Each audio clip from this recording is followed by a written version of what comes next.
Ლოვანი თანამშრომლობა რუსულ რეჟიმთან მომავლის მკაფიო ხედვა და мотивация შეცვალონ საბჭოთა ერთპარტიული სისტემა დასალური ტიპის კოალიციური მმართველობით.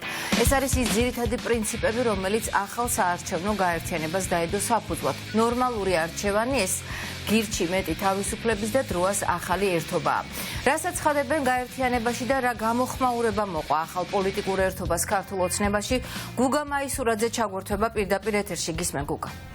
ოპოზიციურ ველზე უკვე გამოიკითხა პირველი კონტურები, რამდენიმე საათის წინ გაკეთდა განცხადება დროასა და გირჩი მეტი თავისუფლების ერთობის შესახებ, რომელსაც ეწოდა ნორმალური არჩევანი. ჩვენ გთავაზობთ ნორმალურ არჩევანს ამ პოლიტიკურ ველზე. ეს არის პრინციპში მთავარი გზავნილი. ამ დროისთვის პარტიის ლიდერებს ელენე ხოშტარიას და ზურაბ გირჩი-ჯაფარიძეს კომენტარი არ გაუკეთებთ ამასთან დაკავშირებით, თუ რა არის მათი სამომავლო გეგმები და ხედვა. ამას სავარაუდოდ ჩვენ რამდენიმე საათში მოვისმენთ, თუმცა ჩვენ ვესაუბრეთ უკვე პარტიის ახალგაზრდა წევრებს, ორივე პარტია ვიცით რომ ახალგაზრდა პოლიტიკოსებით არიან დაკომპლექტებული და ისინი პირდაპირ ამბობენ, რომ მათ აქვთ ბევრი საერთო ღირებულება, ერთნაირი ხედვა, რაც მთავარია გაერთიანებული არიან იმ საკითხთან დაკავშირებით, რომ არასდროს არ ითანამშრომლობენ რუსულ ოცნებასთან და მათ ეს დაამტკიცეს უკვე იმით, რომ დატოვეს საპარლამენტო მანდატები. რაც შეეხება გათვლას, ეს არის წმინდა მათემატიკური პრაგმატიზმი. პრინციპში ჩვენ ვიცით, რომ 5%-იანი ბარიერი არის 2024 წლის საპარლამენტო არჩევნებით. ისინი თვლიან და სჯერათ, რომ 5%-იან ბარიერს ამით გადალახავენ, ასევე მათ აქვს ყავთ საერთო ელექტორატი, როგორც პარტიის წარმომადგენლები ამბობენ და მათი საარჩევნო სამუშაო ფაქტობრივად მიეძღვნება იმ ადამიანებს, რომლებიც არიან აი ამ ღირებულებების გარშემო გაერთიანებული. ჩვენ ვკითხეთ მათ განიხილება თუ არა კიდევ ერთი სხვა პოლიტიკურ აქტორებთან გაერთიანება, ამ ნორმალური არჩევნის გამსხვილება. ისინი ამბობენ, რომ ისინი პროაქტიულად არ იმუშავებენ ამასთან დაკავშირებით ცალკეულ პოლიტიკოსებთან, თუმცა მოისმენენ და მზად არიან კონსულტაციებისთვის ყველა ოპოზიციონერთან, რომელსაც აქვს დასავლური ღირებულებები და რომლებიც ეთანხმებიან ზემოთ ჩამოთვლილ ღირებულებებს. ჩვენ ნახოთ უკვე დროის საკითხია, რას იზავს ახალი გაერთიანება, მანამდე კი ისინი თვლიან, რომ სწორედ ეს არის ერთ-ერთი გზა იმისა, რომ ქართული ოცნება დამარცხდეს. ამის უკან დგას როგორც კონკრეტულ იდეებზე შეთანხმება, ასევე მათემატიკური პრაგმატული გათვლები, ის რომ ჩვენ გვყავს თითქმის იდენტური ამორჩეველი ასაკობრივი ჯგუფით თუ სოციალური სტატუსით და ორივე პარტიაში არიან ადამიანები, რომლებსაც არ უნდათ რომ ამ სისტემის სათავეში მოვიდნენ, მათ უნდათ რომ სისტემა შეცვალონ, თამაშ წესები შეცვალონ და ეს გონია რომ დაამტკიცეს კიდეც სურა ჯაფარიძემას და ელენე ხოშტარიამაც პარლამენტი დატოვეს. ესენი არიან ადამიანები, რომლებიც სკამზე მაინც და მაინც არ ფიქრობენ და უნდათ რომ რაღაცები შეიცვალოს. ჩვენ ვეცდებით, რომ ბევრი ადამიანი მოვისვათ, გასაგებია რომ წირი რესურსები გვაქვს ორივე პარტიას, თუმცა ამ რესურსებს გავაერთიანებთ, კიდევ ვიზრუნებთ იმაზე, რომ უფრო მეტი რესურსი ჰქონდეს, უფრო მეტ ადამიანს ვესაუბროთ, ჩვენს მესიჯებს უფრო დიდი პენეტრაცია ჰქონდეს და თანდათან წარმოვადგენთ იმ გეგმას, თუ როგორი გვინდა რომ იყოს ეს ქვეყანა და როგორ გვინდა რომ რაღაცები შეიცვალოს. ჩვენ ძალიან ბევრი თვე დავხარჯეთ ამ ერთიანობის შენების პროცესზე. ჩვენ მიგვაჩნდა და მიგვაჩნია, რომ ერთიანობას არ აქვს ალტერნატივა და საბოლოო ჯამში საერთო ხედვების, საერთო ღირებულებების გამო გადაწყდა, რომ გირჩი და დრო ერთად იქნებიან არჩევნებზე. პირდაპირ გითხრათ, ჩვენ არ ვაპირებთ, რომ კიდე დავხარჯოთ დრო სხვა პოლიტიკური პარტიების დარწმუნებაში, რომ შემოვერთდნენ ამ გაერთიანებას. მე ვთვლი, რომ ეს არის სავსებით თვითყოფადი გაერთიანება, თუმცა თუ რომელიმე ჯგუფს პოლიტიკურ საზოგადოებრივს ეთანხმება იმ ღირებულებით პლატფორმას, რომელიც აქ არის, ასევე ხედვებს ამ ქვეყნის მომავალთან დაკავშირებით, ბუნებრივია, რომ ყველასთან ვისაუბრებთ.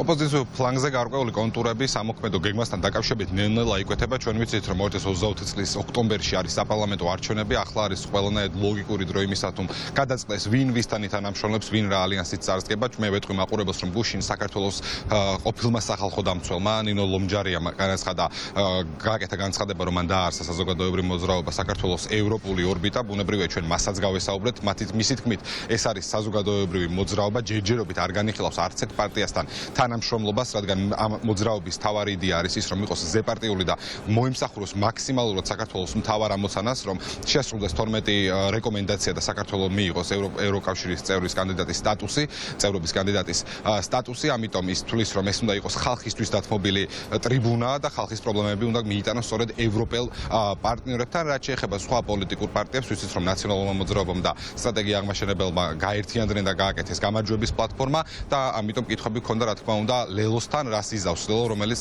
სულ უფრო და უფრო ხშირად საუბრობდა ალტერნატიული ცენტრის შექმნაზე, შეუერთდება თუ არა ხოშტარიასა და ჯაფარიძის ალიანსს, ისინი წარმატებას უსურვებენ ელენე ხოშტარიასა და ზურაბ ჯაფარიძის ალიანსს, თუმცა კონკრეტული პასუხები ჩვენ არ მოგვისმენია, აპირებენ თუ არა ისინი გაერთიანებას, ისინი ამბობენ, რომ ახლა ლელოში თავის ინდივიდუალურად ძლიერდება და ისინი ყოველთვის განიხილავენ თანამშრომლობას დასავლურ პარტიებთან, როგორც ეს იყო წინა არჩევნების დროს, რაც შეეხება ქართულ ოცნებას, ქართული ოცნების ერთ-ერთი ლიდერი არჩილ თალაკვაძე, რა თქმა უნდა, ტრადიციული მესიჯ ბოქსით წარსდგა, ის ამბობს, რომ საერთოდ ვერ გაიგო როდის დაიშალენ ან როდის გაერთიანდნენ ეს პარტიები, დროაც და გირჩი მეტი თავისუფლებას მისთვის დესტრუქციული ძალაა, რომელიც ფინანსდება რუსეთიდან და ემსახურებიან რეალურად რუსეთის ინტერესს.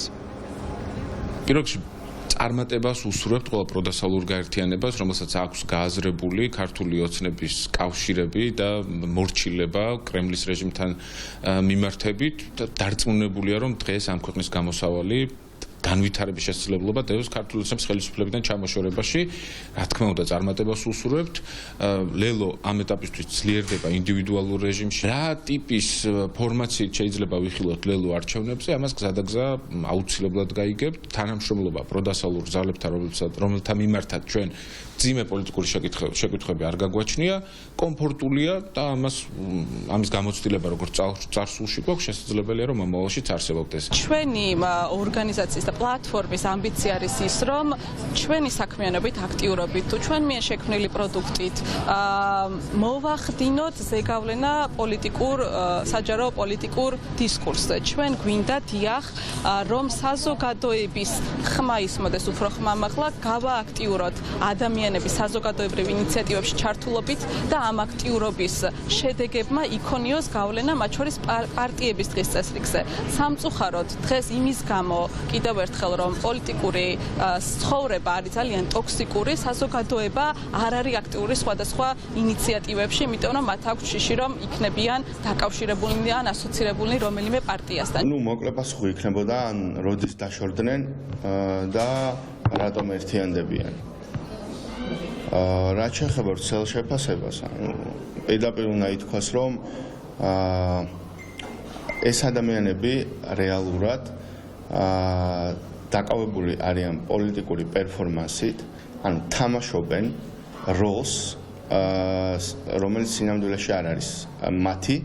პირიქით, თუ ვინმე საქართველოში რუსულ ინტერესებს ხელს უწყობს, თუ ვინმე საქართველოში რუსულ ინტერესებს ახორციელებს, არის ზუსტად ეს ადამიანები, რომელსაც ჯერ წლები გავიდა უკვე, პასუხი ჯერაც არ გაუწიათ, თუ რატომ ფინანსდებიან რუსეთიდან.